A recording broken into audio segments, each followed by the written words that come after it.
혹시 지금 이런 고민하고 계시나요? 자식들 뒷바라지 하느라. 정작 내 노후 준비는 뒷전이고 남들과 비교하며 불안해하고 건강도 소홀히 하고 계시진 않나요? 이 영상은 단순한 위로가 아닙니다.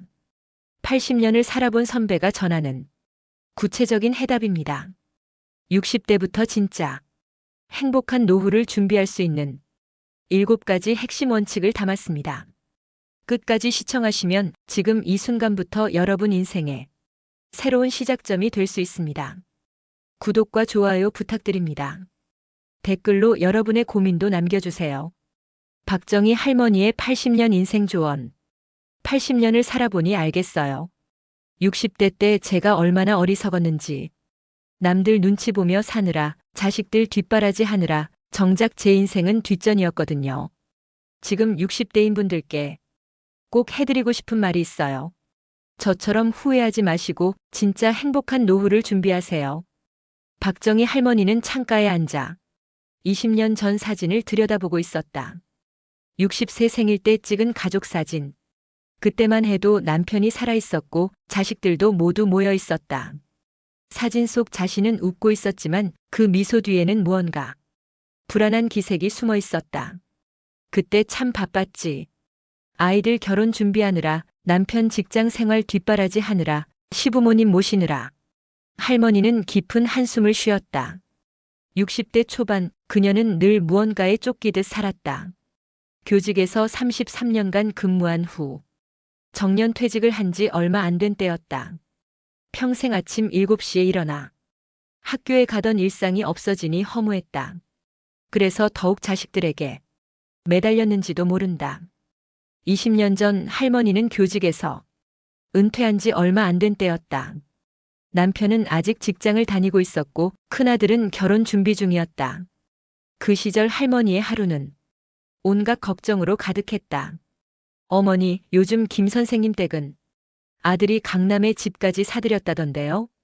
동네 부녀회에서 들은 말을 남편에게 전하며 할머니는 속이 쓰렸다. 우리 아들은 전세도 간신히 얻었는데 남들은 다 집을 사준단다. 옆집 김 여사가 아들한테 받은 용돈 자랑을 하면 속상했고 동창회에서 친구들이 화려한 노후 계획을 들으면 초조해했다. 자식들에게 뭔가 더 해주지 못한 것 같아 늘 미안했고 노후 준비가 부족한 것 같아 불안했다. 여보, 우리도 아이들한테 뭔가 더 해줘야 하는 거 아닐까요? 할머니는 남편을 졸랐다.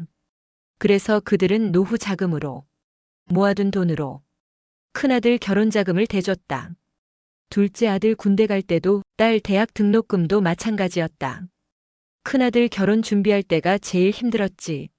할머니는 혼잣말을 했다. 신랑 측 요구사항이 많아서 예단 준비에 혼수 준비까지 밤잠을 설쳐가며 준비했다.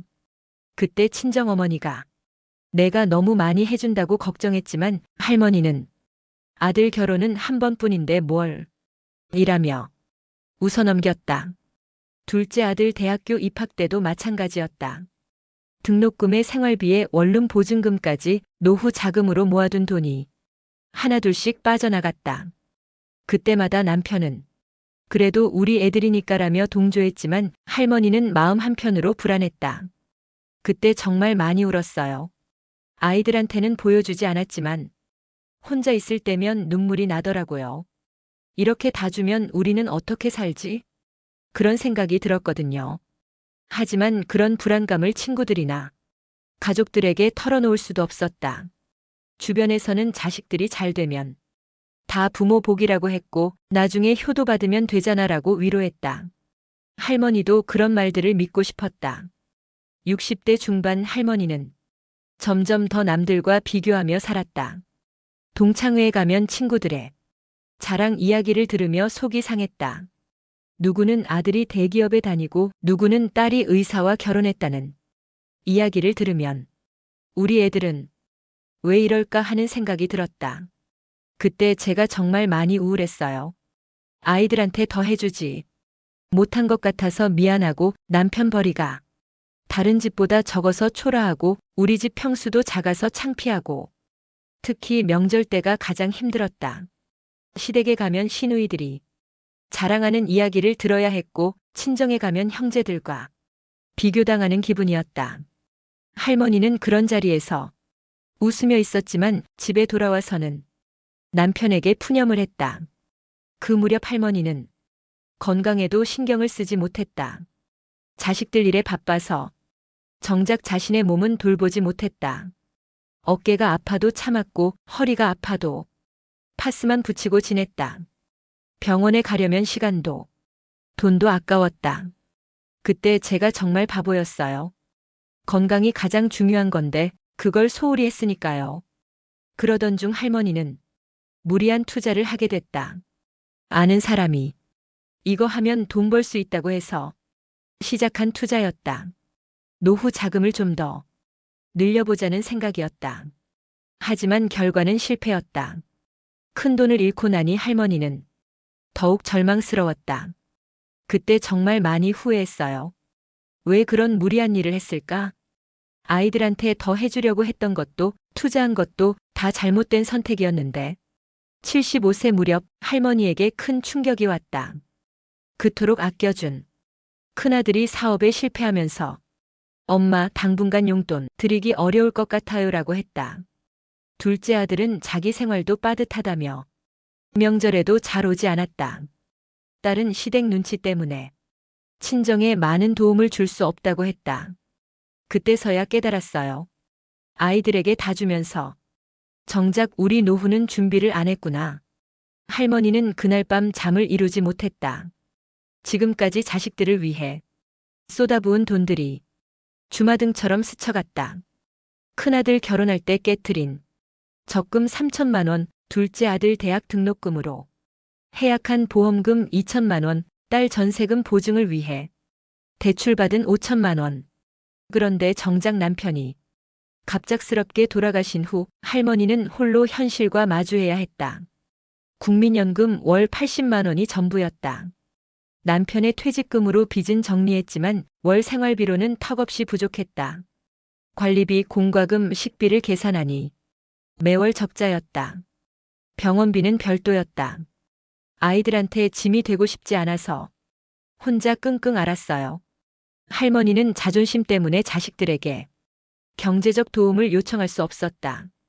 그동안 모든 걸 해주던 부모가 갑자기 도움을 청한다면 자식들이 부담스러워할 것 같았다.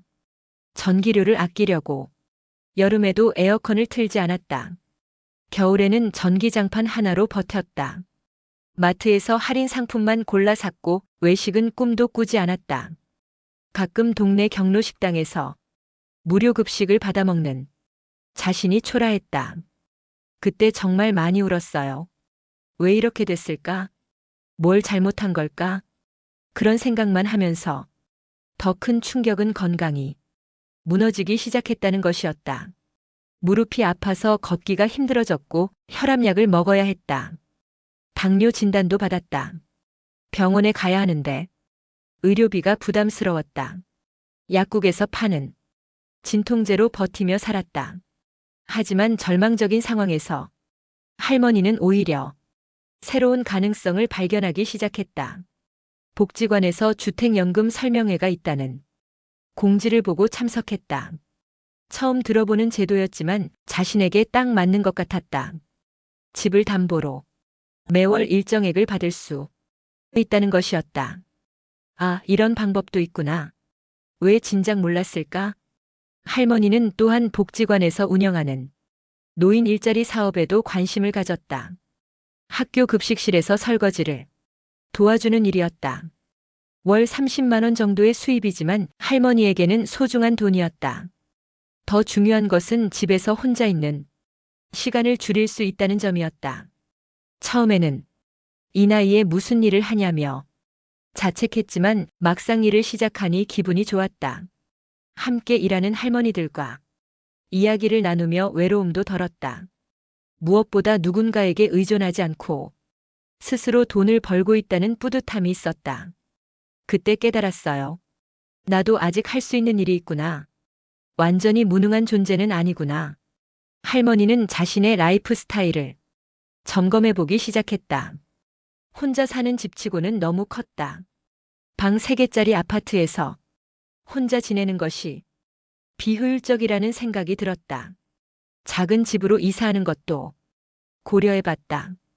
의료비 부담을 줄이기 위해 보건소 프로그램도 적극 활용했다. 무료 건강검진을 받고 만성질환 관리 교육도 들었다. 약값을 아끼려고 제네릭 의약품을 요청했고 복지관에서 하는 요가 수업에 참여해 건강관리에 신경 썼다. 비교하는 것도 그만뒀어요. 우리 집이 작으면 어때요? 아이들 월급이 적으면 어때요? 우리는 우리 나름대로 열심히 살았는데 혼자 지내는 시간이 늘어나면서 할머니는 차츰 자신만의 리듬을 찾기 시작했다. 처음엔 외로웠지만 점차 혼자만의 시간이 주는 자유로움을 느꼈다. 누구 눈치 볼 필요 없이 하고 싶은 일을 하고 가고 싶은 곳을 갈 수 있었다. 75세에 처음으로 혼자 부산 여행을 갔어요. 그때 깨달았죠. 아, 나도 나만의 인생이 있구나. 무엇보다 할머니는 자식들과의 관계를 재정립하기 시작했다. 예전처럼 무조건 베풀고 희생하는 관계가 아니라 서로를 존중하고 이해하는 관계로 바꿔나갔다. 자식들에게도 솔직하게 자신의 상황을 이야기했다. 엄마도 이제 혼자 지내면서 많이 배우고 있어. 너희들도 너희 생활에 집중해. 가끔 안부만 물어보면 돼. 병원에서 만난 또래 할머니들과 이야기하면서도 깨달았다. 건강이 진짜 중요하다는 것을, 돈이 많아도 몸이 아프면 무용지물이라는 것을. 할머니는 늦었지만 운동을 시작했다. 매일 아침 동네 한 바퀴를 걷고 복지관에서 하는 요가 수업도 들었다. 그때부터 뭔가 마음이 가벼워지기 시작했어요. 내 인생이 실패작이 아니라는 걸 알게 되었거든요. 이 위기의 순간이 오히려 할머니에게는 새로운 시작점이 되었다. 80년을 살아보니 진짜 중요한 것과 중요하지 않은 것이 구분되기 시작했다. 그리고 무엇보다 자신도 여전히 가치 있는 존재라는 것을 깨달았다. 80세가 된 지금 할머니는 의외로 만족스러운 하루하루를 보내고 있다. 아침 6시 30분에 일어나 가벼운 스트레칭을 하고 동네 한 바퀴를 걷는다. 예전처럼 급하게 서두르지 않는다. 천천히 자신만의 속도로 하루를 시작한다. 혼자 지내는 게 외롭긴 하지만 이상하게 마음이 편안해요. 누구한테 맞추거나 눈치 볼 필요가 없으니까요. 오전에는 복지관에서 하는 프로그램에 참여한다. 요가 수업을 듣거나 독서 모임에 참석한다. 함께 참여하는 또래분들과 이야기를 나누며 외로움을 달랜다.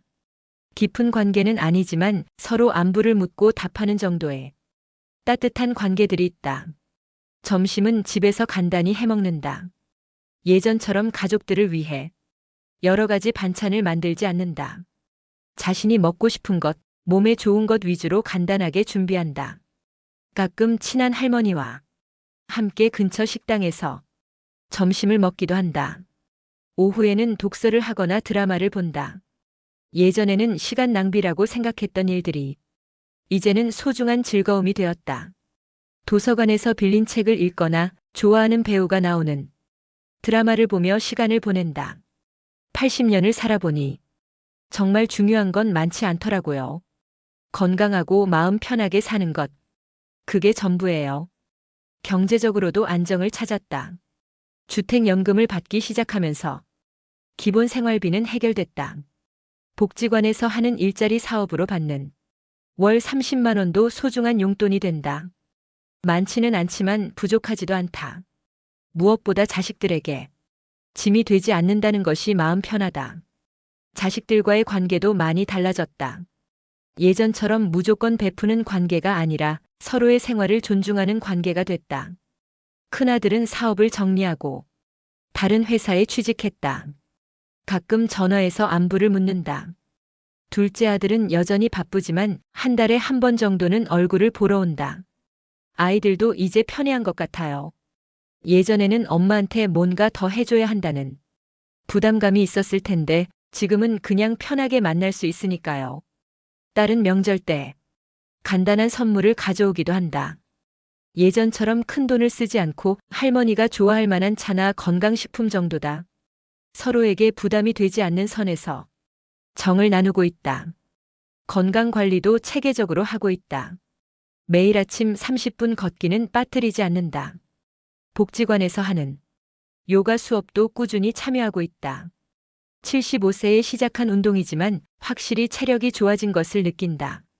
다리 근육이 중요하다고 해서 계단 오르기도 열심히 해요. 처음엔 힘들었는데 지금은 3층까지도 숨 안 차고 올라가요. 병원도 정기적으로 다닌다. 당뇨와 혈압 관리를 위해 3개월마다 검진받고 약도 꾸준히 복용한다. 예전처럼 병원비를 아끼지 않는다. 건강이 가장 중요하다는 것을 깨달았기 때문이다. 집안 정리도 많이 했다. 예전에는 나중에 아이들이 쓸 수도 있어라며 모든 것을 보관했지만 지금은 정말 필요한 것만 남겼다. 옷장도 정리했고 오래된 가구들도 기증했다. 집이 훨씬 깔끔해졌다. 물건이 적으니까 청소하기도 쉽고 마음도 가벼워져요. 예전에는 왜 그렇게 많은 걸 모았을까 싶어요. 여행도 가끔 간다. 혼자 떠나는 짧은 여행이지만 할머니에게는 소중한 시간이다. 경주나 부산 같은 가까운 곳으로 1박 2일 여행을 가서 맛있는 음식도 먹고 예쁜 풍경도 본다. 무엇보다 할머니는 지금의 자신을 받아들이고 있다. 완벽하지 않아도 괜찮다는 것을 알았다. 자식들이 대기업에 다니지 않아도, 집이 크지 않아도, 돈이 많지 않아도 괜찮다는 것을 깨달았다.